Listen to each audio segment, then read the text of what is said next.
3 dicas para não esquecer o que aprendeu. Olá pessoal, tudo bem? Eu sou a Carmen e hoje venho fazer mais um vídeo de dicas, dessa vez seguindo a sugestão da Bruna Fontenelle novamente, que pediu para eu fazer um vídeo com este tema. E aí eu separei as dicas que para mim funcionam muito bem.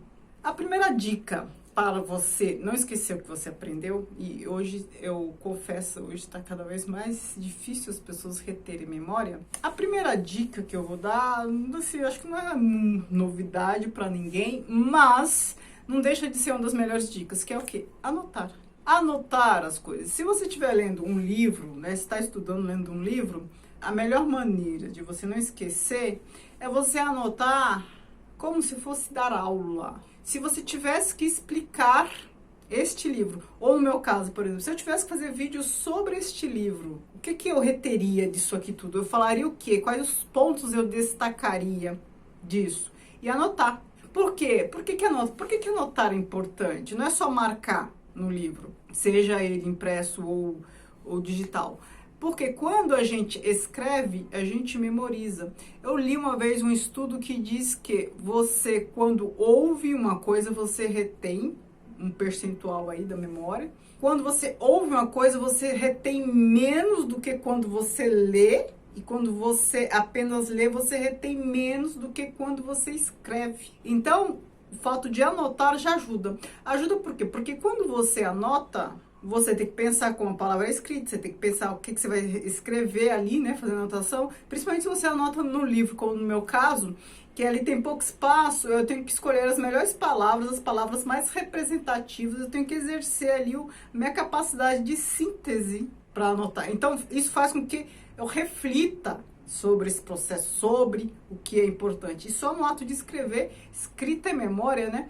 No ato de escrever, a gente já retém mais. Segunda dica, fazer associações. Muita gente acha que eu tenho boa memória como se eu simplesmente me lembrasse das coisas automaticamente. Não é assim tão automático. Eu exercito a minha facilidade em associar. Então, eu associo as coisas. Então, por exemplo, como eu sei que minha amiga, uma amiga específica minha, me visitou em julho? Porque eu sei que era um período que eu estava em casa. Como eu só tirei férias em julho, então eu sei que ela veio aqui em julho. É este tipo de coisa, fazer associações. Você pode fazer associação a fatos históricos, você pode fazer associação a datas, né? Como neste caso que eu exemplifiquei aí das minhas férias. Você pode fazer associação ao se lembrar, sei lá, de lugares, enfim, cruzar informações. A gente faz isso o tempo inteiro. Exercitar essa prática. Eu falo para vocês que eu gosto muito de ler livros históricos, ver séries e filmes históricos, por quê? Para eu ir aprendendo mais sobre os fatos.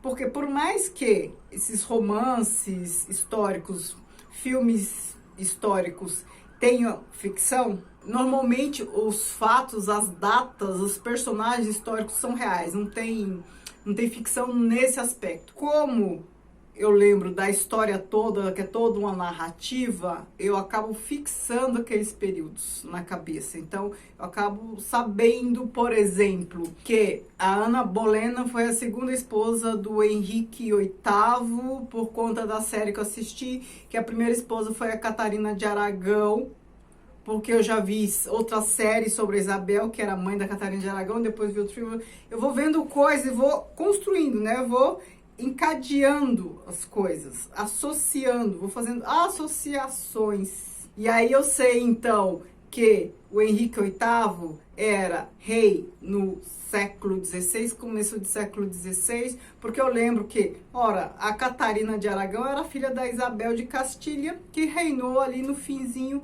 do século XV, comecinho do século XVI, morreu nos primeiros anos do século XVI. Então eu sei que a filha dela, que se casou com o Henrique VIII, então era ali daquele período. Perceba, associações dessa forma. Eu estou entendendo que não esquecer o que aprendeu, aprendeu de todas as formas, não só lendo, mas fazendo visitas em museus, assistindo filmes, vídeos, porque a gente aprende em todos os lugares, certo? Então, eu não estou partindo do princípio que apenas a partir da leitura, considerando a leitura também. A primeira dica foi mais voltada para a leitura, mas essa segunda não, para tudo. A terceira dica para você não esquecer o que você aprendeu é ler, assistir, ver temas parecidos. Então, sobre o mesmo tema. Eu acabei de dar o exemplo aqui da Catarina de Aragão. Sei que o Henrique VIII foi um rei do século XVI por conta disso tudo que eu expliquei. Ora, mas como é que eu sei isso? Porque eu tenho boa memória? Não, porque eu vi a série Isabel,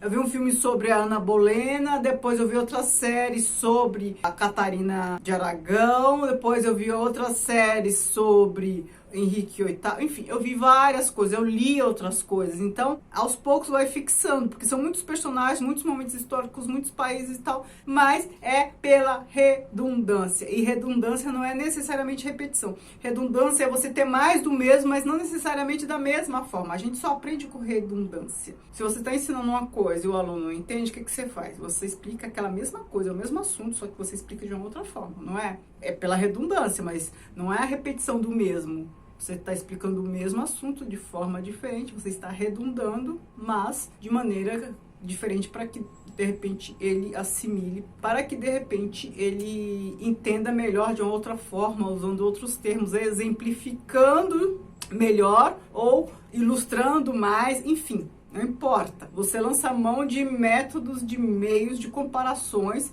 para explicar a mesma coisa. Então, assim, para a gente aprender é a mesma coisa. Vale tanto para aprender quanto para ensinar. Então, você fixa pela redundância. A gente constrói conhecimento por meio de procedimentos redundantes. Lembrando que redundante não é repetitivo. Uma decoreba, uma ladainha repetitiva. Não. Redundância é a mesma coisa sendo apresentada de uma maneira diferente. O mesmo conteúdo de uma maneira diferente, de uma forma diferente. Eu posso ler a biografia de Van Gogh, eu posso ir no museu e ver uma exposição de Van Gogh, eu posso ver um filme sobre o Van Gogh, tudo isso vai me ajudar a aprender mais sobre o Van Gogh. É disso que eu estou falando, desse tipo de redundância. Certo? Então agora recapitulando. 3 dicas para não esquecer o que aprendeu.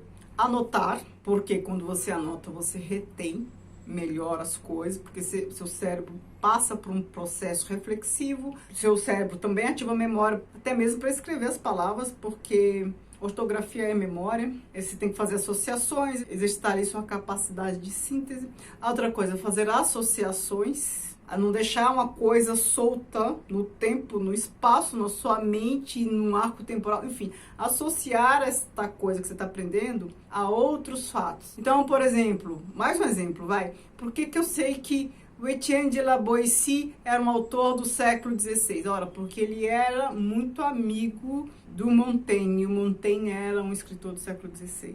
Fazer associações, e associação não só com datas, mas enfim, com várias outras coisas possíveis. E a terceira coisa pela redundância, né? A mesma coisa, de formas diferentes, de modos diferentes, né? Você ter contato, acesso à mesma coisa de maneiras diversas. Essas 3 coisas funcionam muitíssimo bem comigo, eu acho que funciona com todo mundo que eu conheço e lança a mão disso, então vai por mim que é certo. Deixa aqui embaixo mais conteúdo para este quadro, 3 dicas para alguma coisa que vocês acham interessante, né? Que na medida do possível eu vou fazer.